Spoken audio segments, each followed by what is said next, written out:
জীবনে এমন সময় তো আসেই, তাই না? যখন মনে হয় আমাদের মনের গভীরের আকুতিগুলো, আমাদের প্রার্থনাগুলো কি আদৌ কারো কাছে পৌঁছাচ্ছে? যখন চারদিক থেকে হতাশা ঘিরে ধরে তখন বিশ্বাসের আলোটা যেন নিভু নিভু করে। কিন্তু আসলেই কি তাই? চলুন আজ এমন এক অসাধারণ সত্যি ঘটনা নিয়ে কথা বলি, যা হয়তো আমাদের এই ভাবনাটাকেই পুরোপুরি বদলে দেবে।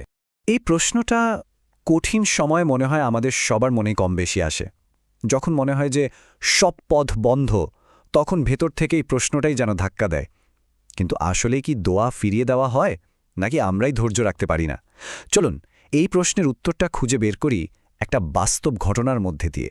আর এই প্রশ্নের উত্তরটাই লুকিয়ে আছে পবিত্র মক্কানগরীর একটা ঘটনায়। এই গল্পের কেন্দ্রে আছেন একজন খুব সাধারণ পরিচ্ছন্নতাকর্মী, যার জীবনটা এক মুহূর্তে অবিশ্বাস্যভাবে বদলে গিয়েছিল। মানুষটার জীবনটা কিন্তু মোটেও সহজ ছিল না।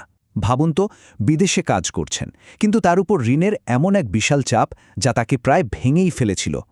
ঠিক এমনই এক কঠিন পরিস্থিতিতে তিনি দাঁড়িয়েছিলেন পৃথিবীর সবচেয়ে পবিত্র একটা জায়গায়। শুধু একবার সেই মুহূর্তটার কথা কল্পনা করুন, ইফতারের ঠিক আগে, যেটা দোয়া কবুলের অন্যতম সেরা একটা সময়। তখন তিনি আল্লাহর সামনে নিজেকে পুরোপুরি সঁপে দিয়েছিলেন। তার কান্নার মধ্যে ছিল কেবলই আকুতি আর বিনয়। আর এখানেই গল্পটা একটা আধুনিক মোড় নেয়। হারান শরীফের একটা লাইভ ক্যামেরা ঠিক ওই মুহূর্তে তার দিকেই ফোকাস করা ছিল। তার সেই আবেগঘন প্রার্থনার দৃশ্যটা মুহূর্তের মধ্যে সোশ্যাল মিডিয়ায় ছড়িয়ে পড়ল, যাকে বলে ভাইরাল হয়ে গেল।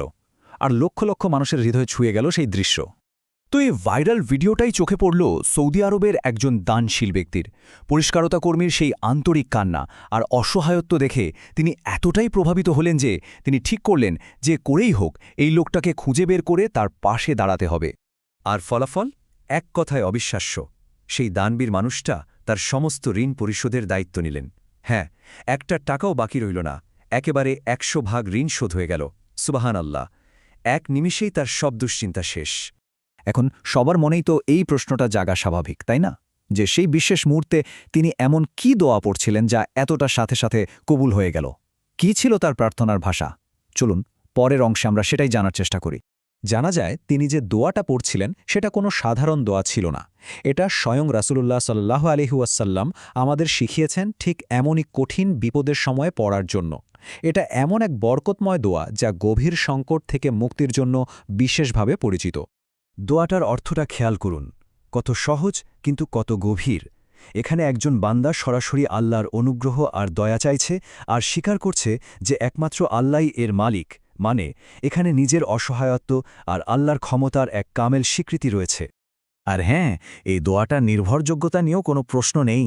এটি তাবারানী এবং সহি আল জামের মতো বিখ্যাত হাদিস গ্রন্থে বর্ণিত আছে, যার গুরুত্ব আর শক্তিকে আরও অনেক বাড়িয়ে দেয়।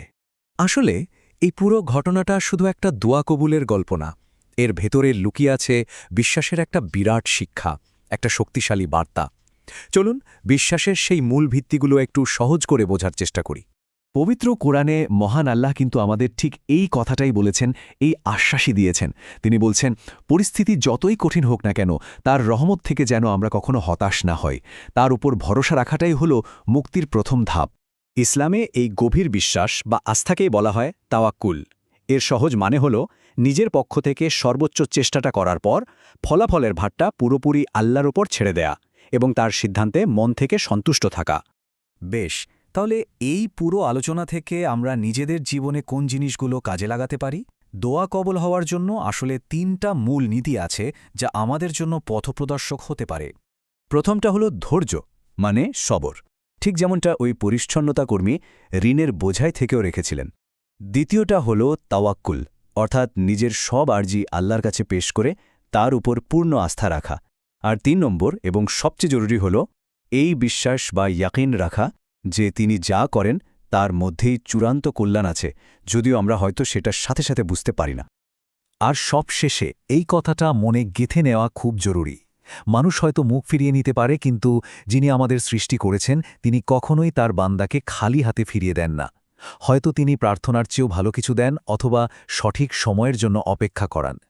তাই হতাশ না হয়ে তাকেই ডাকতে হবে, কারণ সবকিছুর সমাধান তো একমাত্র তারই কাছে।